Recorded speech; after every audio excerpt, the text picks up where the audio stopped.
السلام علیکم ورحمۃ اللہ وبرکاتہ۔ بسم اللہ والصلاۃ والسلام علی رسول اللہ، اما بعد۔ دوستو اور بھائیوں، آپ کی خدمت میں ایک انتہائی اہم سوال کا جواب لے کر کے حاضر ہو رہا ہوں۔ دعا کریں کہ اللہ تعالی ہمیں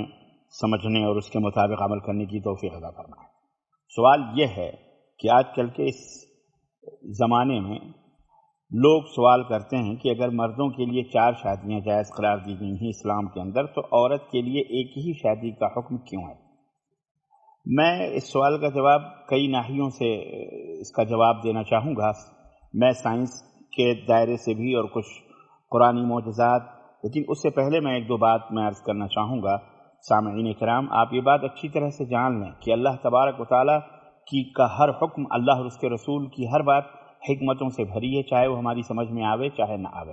چنانچہ ہم دیکھتے ہیں کہ ہمارے اپنے سراپے پہ بھی غور کریں تو ہم ناخن سے لے کر کے ناک کے بال تک کے افادیت اور اس کے فائدے کو ہم سمجھتے ہیں اور جانتے ہیں۔ بھلے ناک کا فائدہ نہ بتایا گیا ہو قرآن میں یا حدیث میں، لیکن پلکیں اور بھویں اور یہ تمام سب بال جو ہیں نا، رونگٹے، یہ بھی ہمارے لیے کوئی نہ کوئی فائدہ ہیں اور ہمیں اس کی حکمت کا پتہ نہیں، لیکن ہم فائدہ اٹھا رہے ہیں۔ تو جب اتنی چھوٹی چھوٹی باریک سے باریک چیزوں کا ہمیں فائدہ ہو رہا ہے، تو بڑی بڑی جو یہ اللہ تعالیٰ کی برہمانڈ میں جو دنیا کے اندر جو مخلوقات ہیں، چاہے اللہ بتائے یا رسول بتائیں نہ بتائیں، ہم نے جب ان کے اوپر ایمان ہم لے آئے اللہ اور اس کے رسول پر، تو خلاص اس ایمان کا مطلب ہی ہوتا ہے کہ جو کچھ بھی وہ دیں وہ اسے قبول کرو۔ وما آتاکم الرسول فخذوہ وما نہاکم عنہ فانتہوا، رسول جس بات کا حکم دے اسے لے لو، جس بات سے منع کریں اس سے رک جاؤ۔ تو یہ دراصل ہمارا منہج اور ہمارا طریقہ یہی ہے کہ ہم حکمتوں کے فکر میں نہیں رہتے، بلکہ ہم جب اللہ اور اس کے رسول پر ایمان لائے تو خلاص ہم آمنا وصدقنا ہر بات پر۔ اور اس سلسلے میں آپ کو میں بتاؤں کہ یہ جو سوال ہے کہ عورت کے لیے ایک ہی شادی کیوں ہے، تو اس سلسلے میں آپ کو، ہم نے بچپن میں جہاں پڑھتے تھے جس مدرسے میں، وہاں ہمارے اساتذہ نے ایک بڑی اہم بات یہ بتائی تھی کہ ایک دفعہ کچھ عورتیں آئیں اور امام ابو حنیفہ رحمۃ اللہ علیہ سے انہوں نے سوال کیا کہ امام صاحب، مردوں کے لیے 4 بیویاں ہیں، تو ایک عورت کے لیے 4 شوہر کیوں نہیں؟ تو انہوں نے اپنی بیٹی حنیفہ کی طرف گھر میں ان کو اشارہ کیا کہ گھر میں میری بیٹی سے پوچھ لو۔ تو چنانچہ وہ عورتیں حنیفہ جو ہے رحمہ اللہ کے پاس سے گئیں اور انہوں نے یہی سوال کیا۔ تو انہوں نے کہا اچھا ٹھیک ہے، کٹوریاں دیں، انہوں نے 4 کٹوریاں دیں اور چاروں عورتوں سے کہا کہ یہ آپ اپنے دودھ نچوڑ کر تھوڑا تھوڑا اس کٹوری میں لے کے آ جاؤ۔ چنانچہ وہ پردے میں گئیں، انہوں نے نچوڑ کر کے دودھ 4 کٹوریاں لائیں اور ان کے سامنے صاحبزادی جو تھیں امام صاحب رحمۃ اللہ علیہ کی، ان کے سامنے انہوں نے وہ کٹوری رکھی اور انہوں نے کیا کرا، وہ 4 کٹوریوں کا دودھ ایک ہی کٹوری میں ملا دیا اور ان عورتوں سے کہا کہ اب اپنے اپنے دودھ تم الگ کر لو۔ تو انہوں نے کہا ایسا کیسے الگ کر سکتے ہیں، تو مکس ہو گیا، سب مل گیا۔ تو کہا بالکل یہی ہے، اب جس طرح تم دودھ نہیں الگ کر سکتی ہو، تو اگر تم ایک عورت 4 مردوں سے شادی کرے گی تو اب بتاؤ کہ وہ کس کا بیٹا ہوگا، کس کی بیٹی ہوگی، اولاد کس کی ہوگی، خلط ملط ہو جائے گی نسل۔ تو وہ سمجھ گئی۔ تو خیر اس طرح سے اس زمانے میں انہوں نے جواب دیا تھا، جو امام صاحب رحمۃ اللہ علیہ کی صاحبزادی تھیں جن کا نام حنیفہ تھا اور جس کی طرف کنیت رکھتے تھے امام صاحب رحمۃ اللہ ابو حنیفہ۔ المہم تو ہم نے یہ سنا تھا، لیکن بہرحال آئیے میں آپ کو قرآنی معجزات کی ایک جھلک، کسی ایک قرآن سے نہ پوچھتے ہوئے، حدیث سے نہ پوچھتے، ایک یہودی ہے جو جنین کا ماہر، یعنی پیٹ میں جو بچے پرورش پاتے ہیں منی کے قطرے سے لے کر کے اور خون اور پھر گوشت اور پھر ہڈی، وہاں تک وہ جو دینی عالم بھی تھا وہ یہودی، وہ کھلے طور پر ایک جملہ کہتا ہے اور وہ کہتا ہے کہ اس روئے زمین پر، اس سنسار میں مسلم خاتون سے زیادہ پاک باز اور صاف ستھری عورت کسی بھی مذہب کی نہیں ہے، کسی بھی مذہب کی نہیں ہے۔ مرد کی جو سیمین ہے یا مرد کی جو منی اس کو کہتے ہیں یا ویر کہتے ہیں وہ ہندی زبان میں، یہ اصل میں عورت کے بدن میں ڈی این اے کی طرح ہوتا ہے ایک طرح سے۔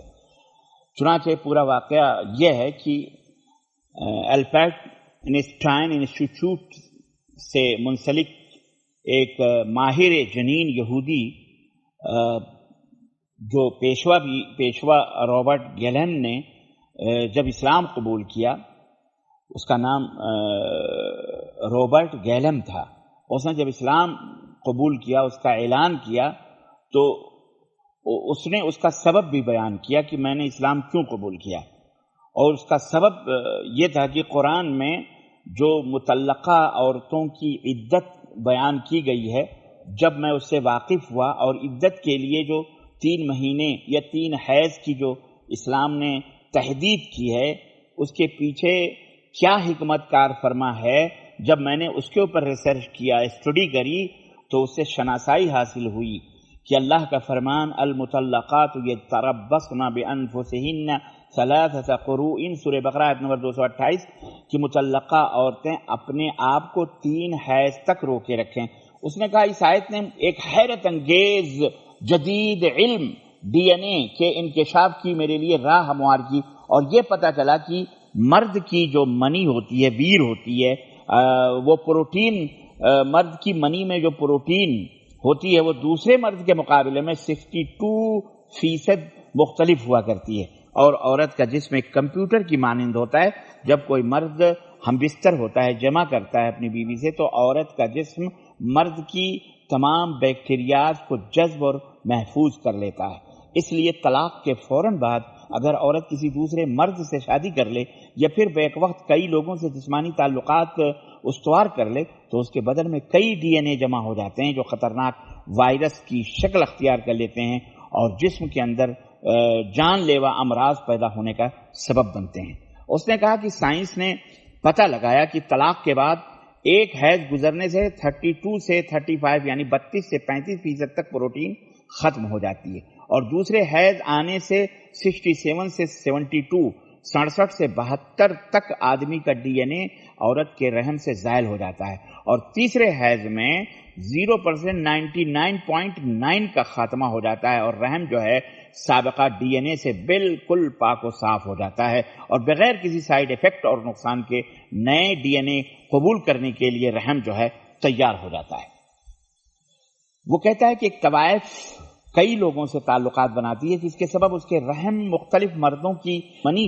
چلی جاتی ہیں، اور جسم مختلف ڈی این اے جسم میں جمع ہو جاتے ہیں، اور اس کے نتیجے میں وہ مہلک امراض کا شکار بن جاتی ہے۔ اور رہی بات وہ عورت جس کا شوہر انتقال کر گیا ہو، متوفانہ، جس کا شوہر مر چکا، اس کی عدت، تو اس کی عدت طلاق شدہ عورت سے زیادہ ہے، کیونکہ غم اور حزن کے بنا پر جو سابقہ ڈی این اے ہے وہ جلدی عورت کے رحم سے نہیں ختم ہوتا ہے، اسے ختم ہونے کے لیے پہلے سے زیادہ وقت درکار ہے، اور اسی کی رعایت کرتے ہوئے ایسی عورتوں کے لیے 4 مہینے 10 دن کی عدت رکھی گئی ہے۔ اور اللہ نے کتنی حکمت کی بات کری کہ والذین یتوفون منکم ویذرون ازواجا یتربصن بانفسہن 4 اشہر وعشرا، سورہ البقرہ آیت نمبر 234 2 3 4۔ اللہ نے فرمایا اور تم میں سے جس کی وفات ہو جائے شوہروں مردوں کی اور اپنی بیویاں چھوڑے، تو چاہیے کہ وہ 4 مہینے اور 10 دن اپنے آپ کو روکے رکھیں۔ تو اس نے کہا اس حقیقت سے راہ پا کر ایک جو ہے ہم نے امریکہ کے 2 مختلف محلے میں تحقیق کیا۔ ایک محلہ جہاں افریقن نژاد مسلم رہتے ہیں، وہاں کی تمام عورتوں کے جنین میں صرف ایک شوہر ہی کا ڈی این اے پایا گیا، جبکہ دوسرا محلہ جہاں اصل امریکن گوری آزاد عورتیں رہتی ہیں، ان کے جنین میں 1 سے زائد 2 3 لوگوں کے ڈی این اے پائے گئے۔